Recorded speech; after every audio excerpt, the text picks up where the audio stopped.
আসসালামু আলাইকুম রহমতুল্লাহ। প্রিয় দর্শক, আপনারা যারা সৌদি আরবে ক্লিনার ভিসা খুঁজতেছেন, অর্থাৎ ক্লিনারের ভিসা লাগবো, ডিরেক্ট ভিসা হইতে হবে, কোনো সাপ্লাই হইলে হবে না, সরাসরি কোম্পানির ভিসা ইস্যু হইতে হবে, কোম্পানিটা ভালো হইতে হবে।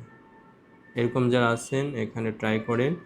এটা কোম্পানির নাম হলো এসিওনা ফ্যাসিলিটি ম্যানেজমেন্ট। মোটামুটি ভালোই কোম্পানি, খারাপ বলা যাবে না, কেউ বলতে পারবে না, ঠিক আছে।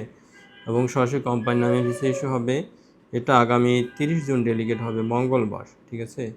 এটা মেইন কাজ হলো আপনার স্টেশন ক্লিনার হিসেবে আপনি কাজ করবেন। এটা বেসিক স্যালারি হলো 1000। আর আপনাকে কিন্তু বয়স হইতে হবে 21 থেকে 35-এর ভিতরে। বেসিক ইংরেজি জানতে হবে, একদম ইংরেজি না জানলে হবে না। আপনাকে বেসিক ইংরেজি জানতে হবে। সার্টিফিকেট ম্যান্ডেটরি না, সার্টিফিকেট থাকলে ভালো।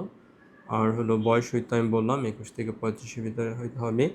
তো এসিওনা ফ্যাসিলিটি ম্যানেজমেন্ট কোম্পানিটা ভালো আছে, ঠিক আছে। সরাসরি কোম্পানি বিশেষ হবে।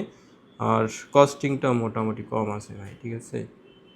যে অনেক টাকা খরচ করে যেতে হবে তা না, মোটামুটি আপনার মোটামুটি চিপের ভিতরে যেতে পারবেন, ঠিক আছে ভাই। তো প্রিয় দর্শক, যারা ক্লিনারের ভিসা খুঁজতেছেন, ডিরেক্ট কোম্পানি, ভালো কোম্পানি, তারা এখানে ট্রাই করেন। আগামী মঙ্গলবার ডেলিগেট হবে, আপনি সরাসরি এসে ইন্টারভিউ দিতে পারবেন।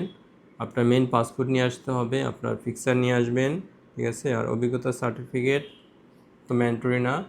আর হলো আপনার শিক্ষাগত যোগ্যতা যদি সার্টিফিকেট থাকে, সার্টিফিকেট নিয়ে আসবেন। সবাই ভালো থাকবেন। আসসালামু আলাইকুম রহমতুল্লাহ।